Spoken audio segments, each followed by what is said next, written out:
Alright, for this module we got an updated security standard. Our security team went to some training and they found some new things they want us to do. So that's like phenomenally exciting. So after they got back from their training, they came back, holy cow, it's giant. They came back with some updated items. One is item number 17. All servers must have a sec team user ID. Why do we need that? Well, the security team forgot that when you guys disabled root login, now they can no longer get in. So the security team needs to be able to get on the server so they can check for compliance and maybe do user management if that's part of their role. So anyway, they realize, oh crap, we can't get on the servers anymore. So now they've determined that they are going to require that we add a new user for them to use, and then we're going to have to also copy their key over and put it in the right place. So the module activities have where the key should be, and I'll demonstrate that. And then they also learned about this new tool they like called sudo shell, which is basically a shell that records your keystrokes. So they want us to install that, and we are going to compile that for fun, just because compiling things is so awesome. So let's get started with that part of the process. So first we're going to go ahead and do the compile of the sudo shell. I'm on my server. First thing we need to do is get some development tools or GCC. Let's just start out trying to get GCC, which is the compiler, and then if that doesn't work, then we'll go ahead and get the development tools. Yum. Oh, I need to be root to do that. So I'll do sudo-s. Oh, sudo-s. Yum. Install GCC. It's going to go get it. Install it. Yes.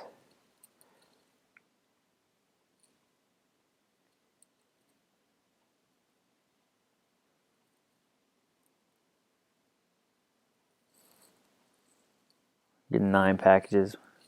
We'll go ahead and while this is going, I'll go ahead and do some other stuff. So we also want to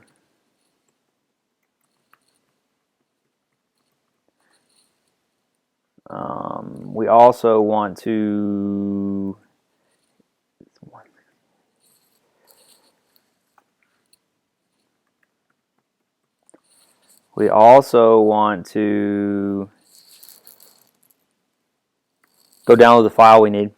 So we use wget to download files from the command line, and we need to get the link to sudo shell. So if you go to this website, sudo shell 2, I guess I should say sourceforge.net/project/sudo sh2. On this download link over here, if you right click on that, you can do copy link location. We'll do that, and then we'll come back over here and we'll paste that in. Paste that in, and this should hopefully download the file for us.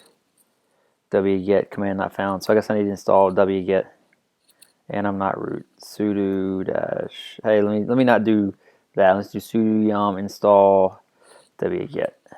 I spelled it wrong. Wget. Yes. So I downloaded that. So now let's try that command again. There we go. So if we look, saving download, did that?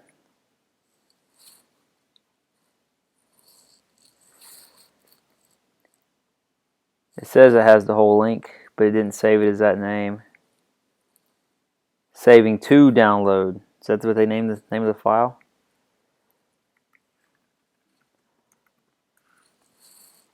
Yeah, so we're going to move that file into the actual right name. I don't know why it didn't save with the right name, 2-1.0.5.tgz. And now we'll extract that, xvzf, sudo shell, and now we'll cd into that directory. So install and readme files where you want to look for. in these cases. Let's go look at the install file. Configure make install sudo sh-i. Not sure what that does. We'll look at that later. Let's see if we're done getting the compiler. So we have the compiler. So now we can actually try to compile it. Configure. Most of the time I operate as root, but I'm going to try not to do that today just so we can see how things need to work with root access or without root access. In this case, I think the only thing we need to do as root is the make install, but we'll find out. So configure worked. We'll try make.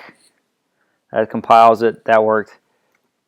Make install is not going to work. I'm not even going to try it because that might mess stuff up. So I'll do sudo make install, and then sudosh. So I want to know what the -i does. Initialize log dir. That says it's deprecated, so apparently it automatically initializes the log dir for you. So the sudo shell is installed.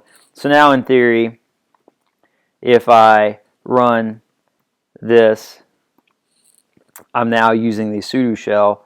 So if I do some stuff, pretty exciting stuff. Now if I exit out of that, I'm out of the sudo shell. And now if I go down to var log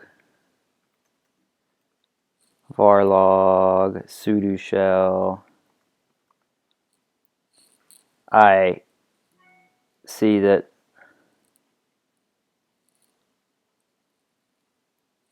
what server am I on? Oh, I did that on the wrong server. Crap. How did I do that? Did I not? Oh, I exited too far. Let me go back to my server. Hopefully I did that on the right server.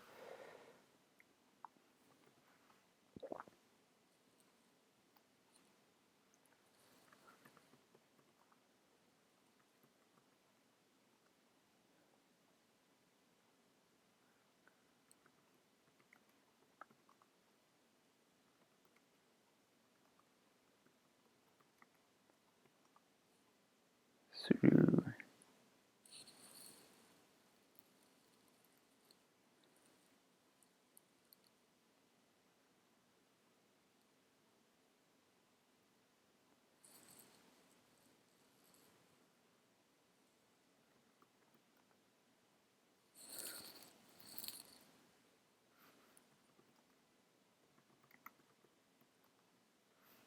So apparently that's not in root's path.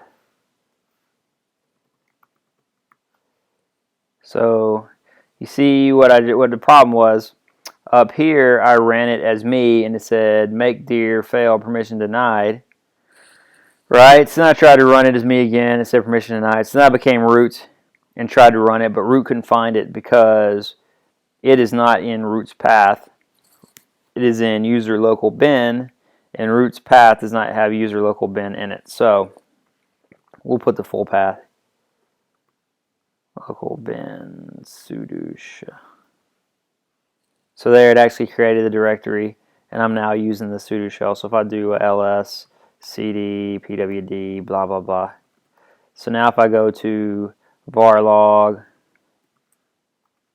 I have some files there. So I can replay those files using sudo shell-replay. And of course, it's still not my path, so I'm probably going to update my path. User local bin sudo shell replay. And if you put the file name,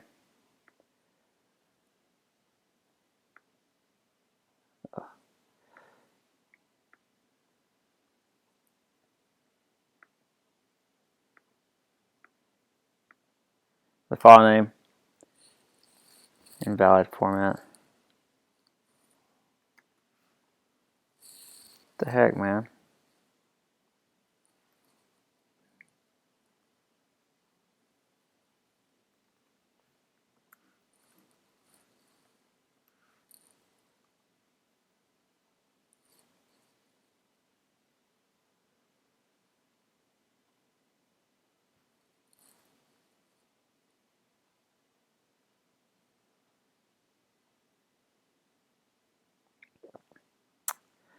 Alright, that's kind of weird. I'll have to figure that out later. I don't know why it's not working. Got an error. Apparently it's looking for a specific format, and it doesn't like the format of the file name, which is odd because it's the one that created the file name. 9622.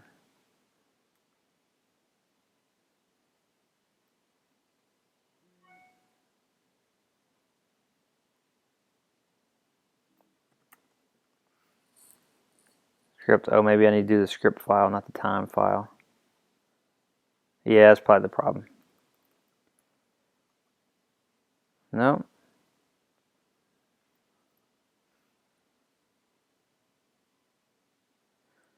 All right.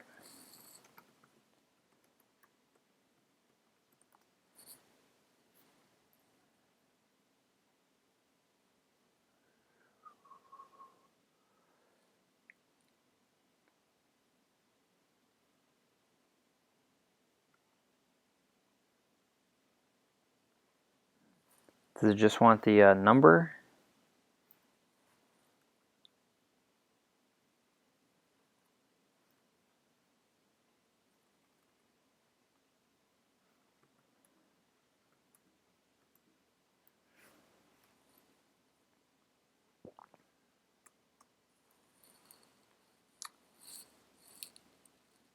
Oh, okay. So apparently if we just run the command by itself, it shows us the sessions that are available for replay and then actually lists the ID.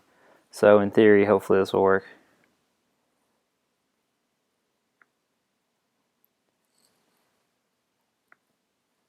Copy, paste. There we go. Look, so there it's replay my session. So that's useful because one of the big issues with Linux and Unix is you can't really see what people did. So if we force people to use the sudo shell, then we can see what they did. So a couple things we need to do now to make it available for use. We need to put it in etc shells. So sudo oh yeah, it was user local bin. I don't know why I keep doing that. We need to put it in etc shells.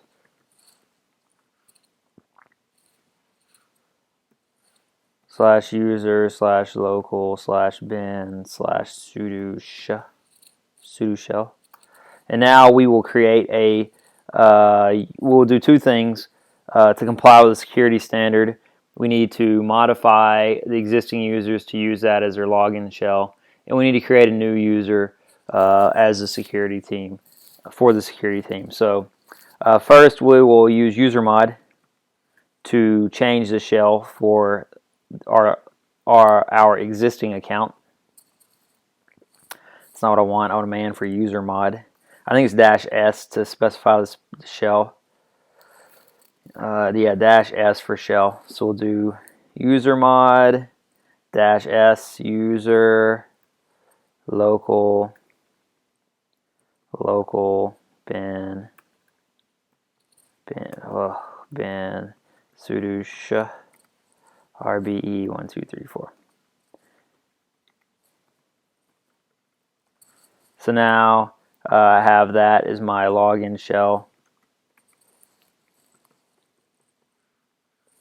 So that that gave me the login shell, but it gave me a regular born shell instead of the born again shell. So we're going to get out of there and we're going to go into another file, the sudo shell conf file, and we're going to tell it the default shell should be bash. So this will get me back to my good old bash shell. So there we go. I SU'd to my user ID, and now I'm using the sudo shell commands. The sudo shell, which runs the bash shell as its command. So I have my normal environment, but I'm also recording my commands. So we also want to do that for root. So we'll make root shell the sudo shell, And then we want to add a user for the security team. User add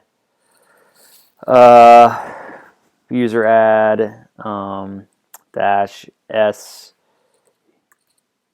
user local bin sudosh, and then we're going to call it sec team.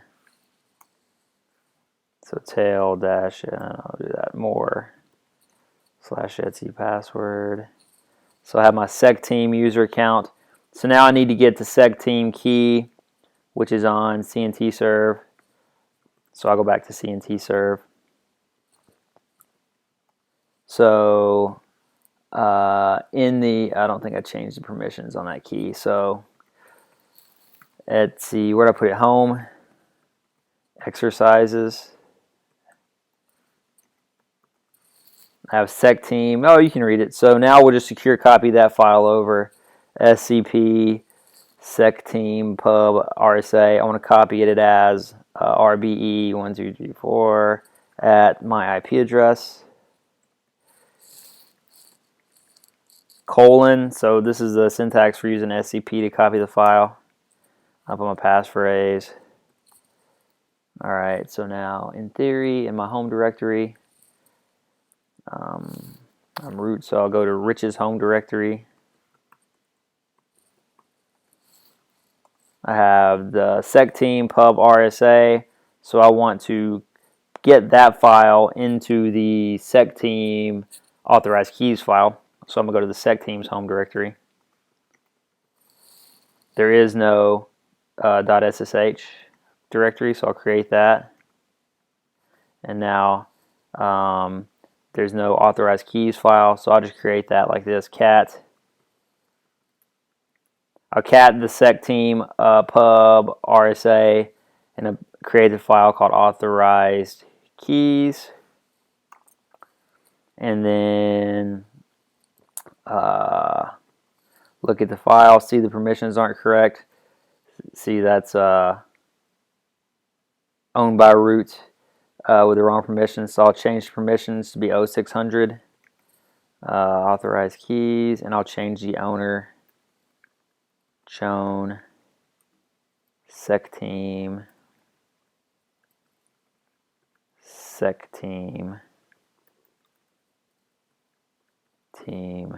authorized keys. I'm changing the owner, and if you can also change the group at the same time with the change owner command, the chown command, by specifying like this first is the owner, the second team is the group. All right. So that's that, and now the SSH directory is not owned by the sec team, so I'll do the same thing for that and change the permissions on that.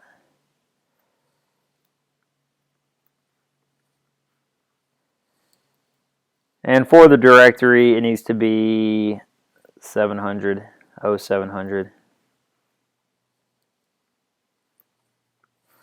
Alright, so that is almost everything we need to do for the sec team.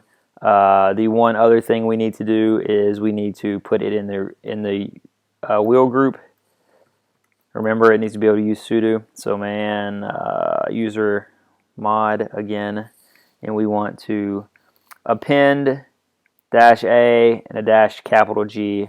So we'll do user mod -a-g wheel, and then we will do what else are we gonna do? Oh yeah, the name of the user ID, sec team.